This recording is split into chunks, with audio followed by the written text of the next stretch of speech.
On November 5, 1971, the body of 35-year-old Peter Stanswood was found in a small car parked along a remote lover's lane outside Portsmouth, England, called Purbrook Heath Road.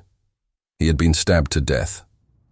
At first, it appeared the only interesting fact in the case was that Stanswood had been slain with a semi-exotic weapon, a blood-covered Japanese paper knife that was embedded to the hilt in his chest. There were no fingerprints on the knife, but there was blood on the knife and the steering wheel of the car that did not match Peter Stanswood. However, it wouldn't take long before the backstory to the murder would far outstrip the novelty of a homicide.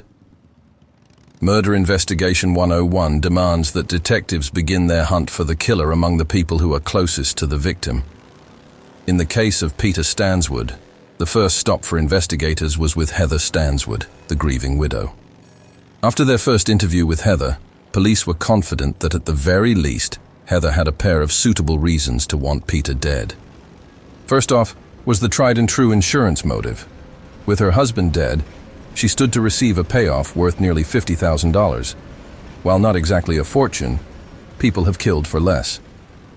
Secondly, Heather supplied police with a list containing no fewer than 25 names of Portsmouth women with whom Peter was having an affair, or had once been intimate.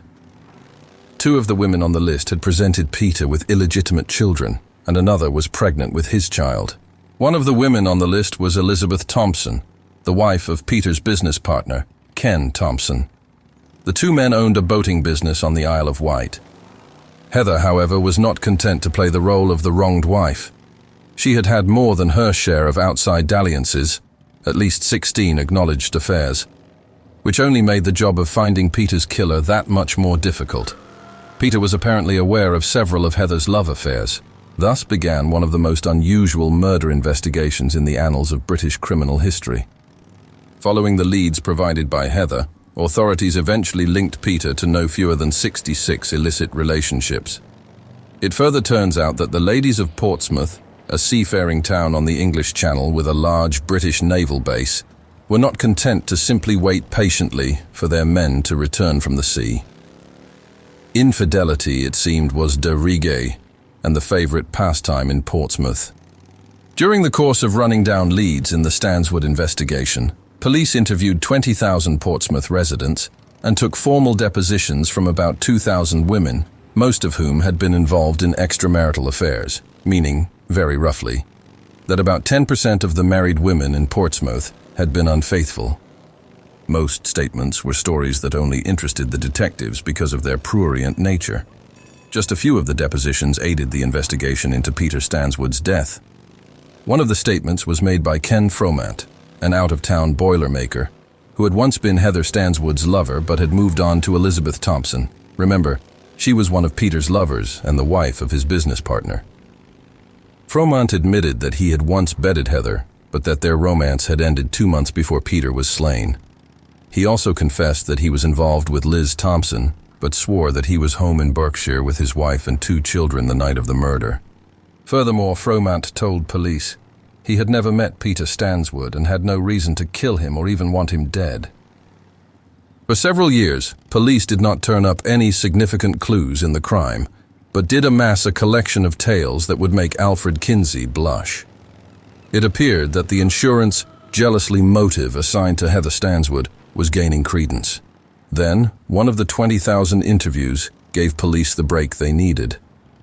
One of the women questioned mentioned that she was with her lover, Ian Dance, the night Peter Stanswood was killed.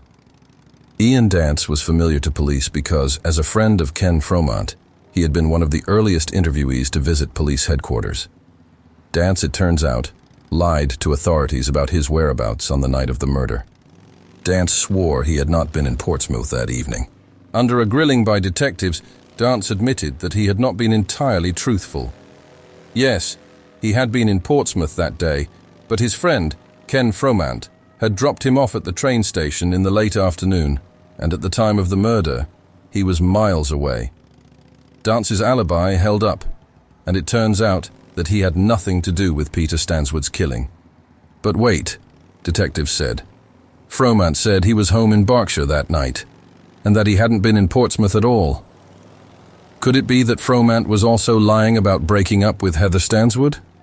To test that theory, investigators went back to Liz Thompson to see if she could shed some light on Fromant's activities that day. To their surprise, Liz shot their theory to pieces. Breaking down under questioning, Liz tearfully admitted that Fromant was in Portsmouth that night, but that he was with her, not Heather. But still, she insisted, they had nothing to do with Peter Stanswood's death. Fromant independently confirmed that he was with Liz Thompson that night and reasserted that he had no reason to kill Peter because his affair with Heather was long over. Portsmouth police weren't so sure, and they began to look more closely into Fromant's activities on the day of the murder. While old-fashioned, dogged, flat-foot police work had turned up the inconsistent statements of Dance, Liz Thompson and Fromant, it was sheer luck, or divine retribution if you prefer, that provided the evidence needed to break the case. The day after it was returned, the car that Dance and Fromant had rented that November day had, as cars sometimes do, simply stopped working and had been taken to a garage for repairs. There it sat forgotten for more than 3 years until tracked down by the Bobbies. Samples of dirt were taken from the vehicle's tires. This dirt proved to be identical to earth taken from the crime scene. In addition, Fromant's blood type matched the blood found on the Japanese knife and on the steering wheel of Stanswood's car. Fromant and Heather Stanswood were arrested and charged with murder. But Heather continued to insist that she had nothing to do with the crime. For his part, Fromant wasn't talking. Heather told detectives that Peter had received a call from Liz Thompson the night of November 5, asking to meet him on Purbrook Heath Road for a bit of intimacy. She never saw her husband alive again. Heather went on to say that Liz confessed to her that Fromant had killed Peter in a fight. It turns out that when Peter arrived at the Lover's Lane rendezvous, Fromant and Liz were waiting in the rented car. They then joined Peter in his car, where the fight broke out. Fromant drew his paper knife, but Peter managed to wrench it away and cut the Boilermaker, accounting for Fromant's blood on the steering wheel and the knife. Fromant regained the upper hand and stabbed Peter Stanswood, a man he had never seen before that night, 7 times. Fromant and Liz Thompson then went to her home, where Fromant bandaged his hand and changed clothes before returning to his wife in Berkshire. The claims were investigated and Liz Thompson admitted they were essentially correct. The charges against Heather were dropped and Liz Thompson took her place in the dock. In October 1975, during their 17-day trial, Liz and Ken Fromant, as co-conspirators will often do, blamed each other for the actual killing, which didn't matter as each was equally guilty. It turned out that Liz Thompson was in love with Peter Stanswood to the extent that she wanted him all for herself. He didn't feel the same way, and Liz decided that if she couldn't have him, no one would. In sentencing the murderers to life terms, the judge in the case expressed the commonly held belief that the whole story of the murder of Peter Stanswood had not been told. After the trial, police burned the 2,000 depositions gathered during the investigation, much to the relief of the women of Portsmouth who had shared the intimate secrets of that seaside city.